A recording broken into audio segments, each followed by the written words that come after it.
Yung nanay, nagtitin Yakult.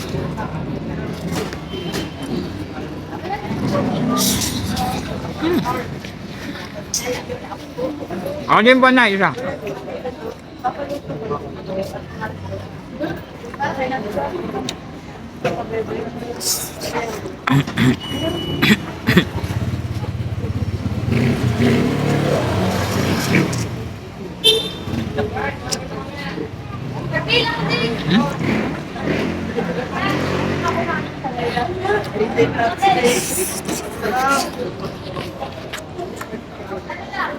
Oh, kain lang.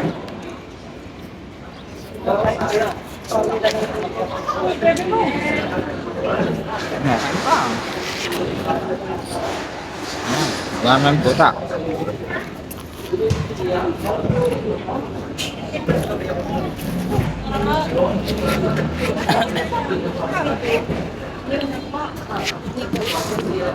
Si nanay.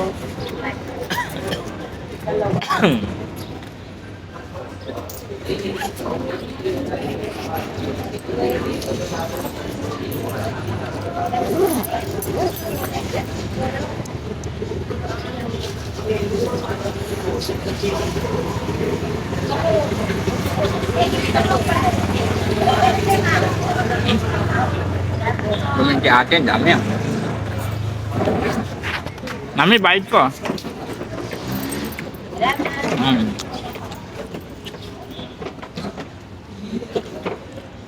Kusang.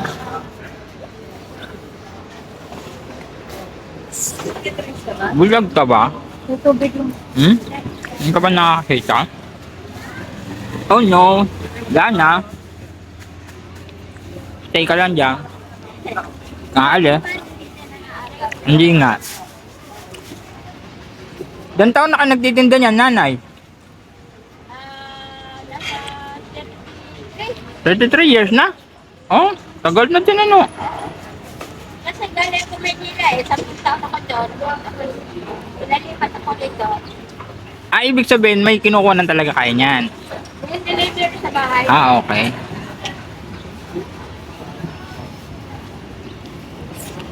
Hello.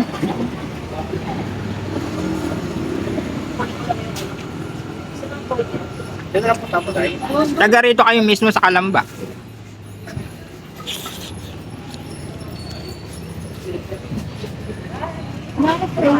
Hello. Ah?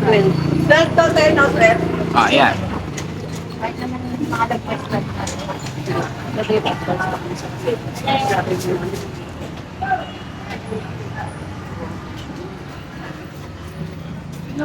Nakapanagkamot.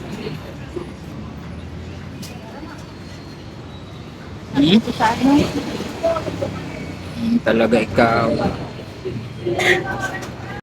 Kapatid ko, nasa Rizal. Pinangunan Rizal. May pamilya na kayo dito?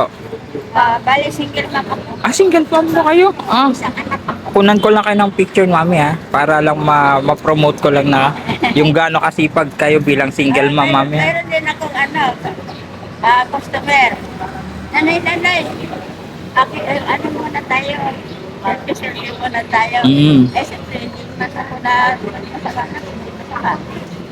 Ang sa akin, ano lang, nag-interview lang po ako about kung paano kayo ilang taon na kang titinda dyan, tapos single mom po kayo. Ilan po anak nyo?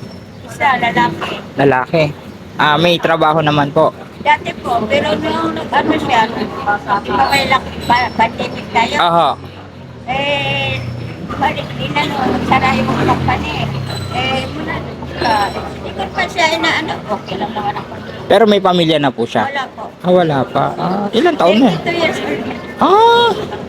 Nagkaroon ng girlfriend, kaya lang hindi sila Nagkatuluyan. Balik kasi ng babae. Ayan, si nanay. Almost, ilang taon na po? 33? Sa May ako, 74 na. 74 na. Ilang taon na ka nagtitinda? 33 years. 33 years.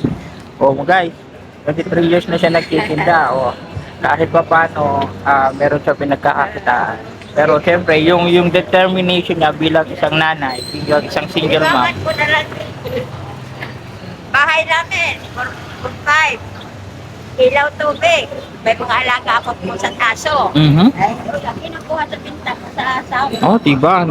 Ganun ka, Jose. Kaya bumili ako ng isa. Nakita ko kasi si Mami ay very determinado makasurvive, di ba? Sabi nga nila, nanamit ka nagtitinda ka.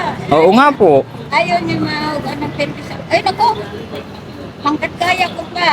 Kasi iba na talaga yung sanay.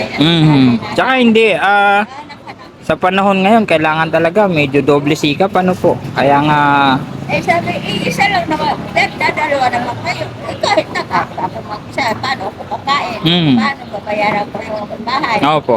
Andyan yung mga alaga ko. Yes ka. At least nakakain ko yung gusto kong kainin. Opo. Mabibili ko yung gusto kong bilhin. Mhm.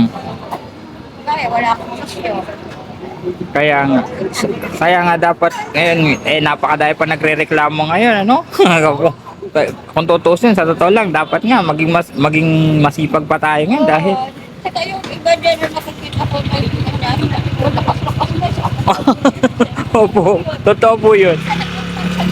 Kaya nga, kung tutusin, meron nga walang may kapansanan pa, naghahanap buhay, di ba?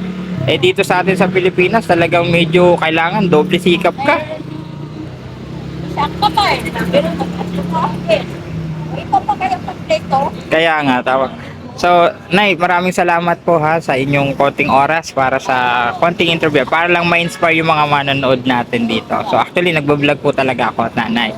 At kaya nga ako ay nandito, nakita ko si nanay na. Ayun, interview ko lang para kung ano ba yung pwede nating maging mapulot sa kanya. Okay, kikita ka masarap. So, yun, maraming salamat nanay. God bless po. Pag meron kang bibili, mabili mo, di ba? Sige po, mami, ingat po. God bless po. Sige po. Punta na ako sa palengke. Sige, ingat. Sa trending po. So,